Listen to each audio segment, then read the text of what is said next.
Hi all, thanks for coming. Andrew Gleeson, the PDL that will be delivering the project, the new supply project at 39 Elmer Road in St Kilda. Thanks to all the stakeholders here today. It's fantastic we can get together and just preview what's expected and what needs to be done going forward prior to the contract being executed. Just there is a bit of a rundown of what I want to go through this afternoon. Look, if any questions throughout the presentation, just yell out. If you can just introduce yourselves. If not, we can wait to the end if there's a few questions. All right, so obviously, new supply project. The aim of the project is to supply 39 Elmer Road with a new 1 MVA indoor substation. Obviously, there's some network augmentation works that are required to get the supply available. Please note that the timing offer should be issued in the next few weeks with substation handover, which is probably the most critical date, December 20. As well as the energisation, which is March 21, which we've had discussions and we're all in alignment with the timeframes. Aware of the benefits, obviously, and the financials,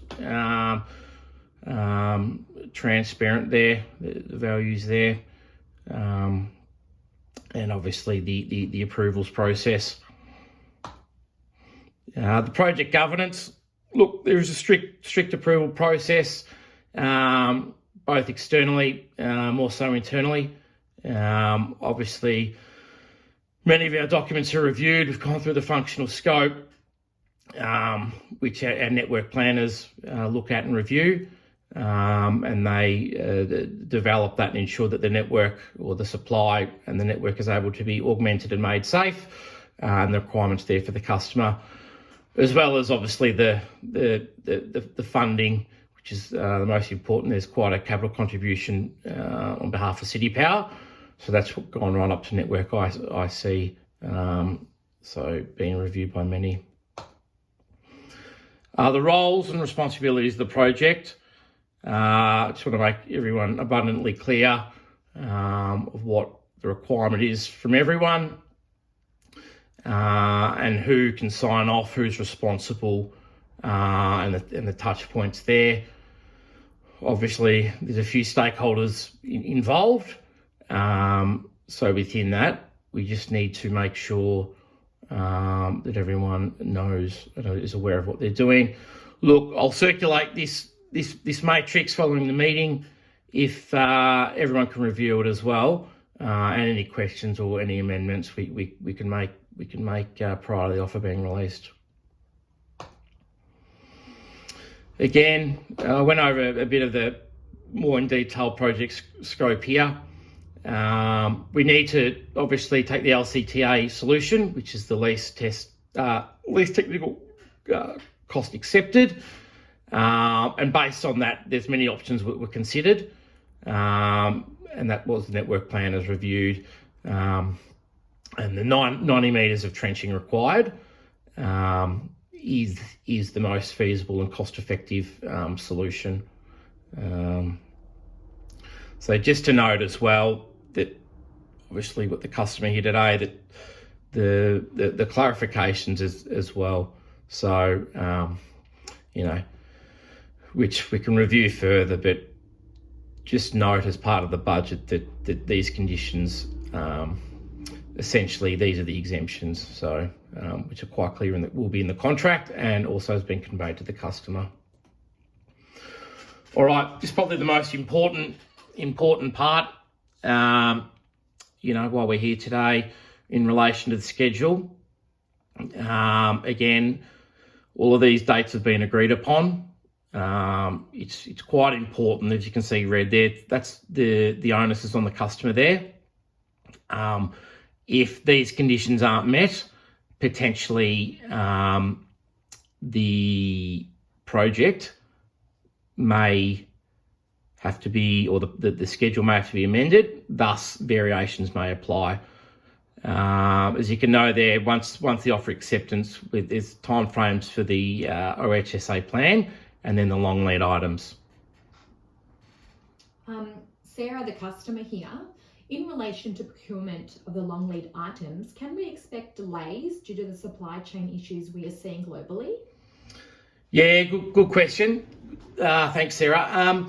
Look, you're right. No one's been immune to this, unfortunately. We are expecting delays. However, talking to our team, we're going to be able to find some efficiencies within the construction schedule.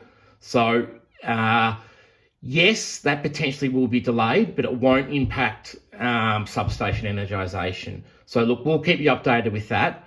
But it's obviously we recognise it is a problem. It's a problem for everyone. But there's contingencies in place that it won't affect the overall project completion date.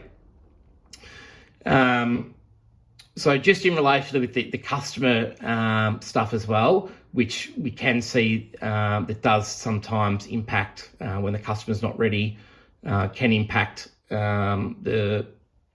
essentially the schedule blowing out, and that's the VED and audit report. Sorry. Jody, electrician here. On the 20th of October, you had that we need to provide you a VEDN audit. Can you explain that further? Yeah, thanks, Judy.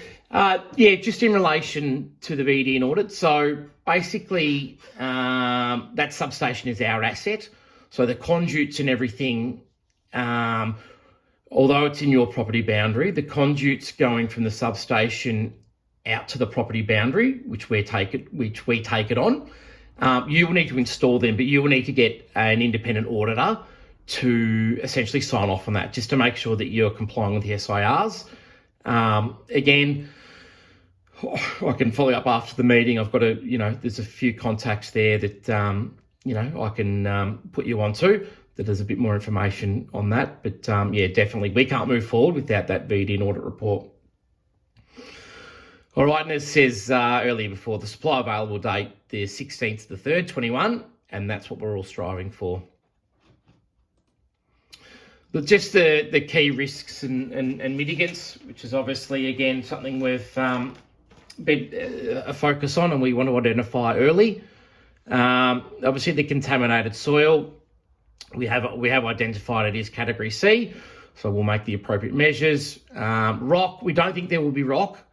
We think there'll be rock, but not a great deal of rock. We have made an allowance for that 50% in the budget.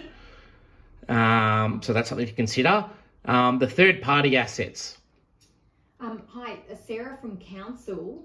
As there are many third-party assets in the ground, you can't guarantee how much of the road you will be excavating? Yeah, correct. So look, we've got, obviously, get the detailed design. Again, what we know is under the ground. Sometimes certain things are encountered, and other times it's the third-party assets, the offsets and that we get as part of the dial before your digs aren't accurate.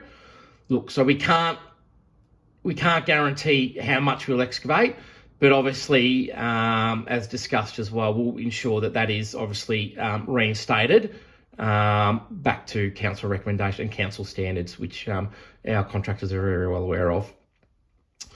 So look, as I said, I'll there's the key risks and mitigants.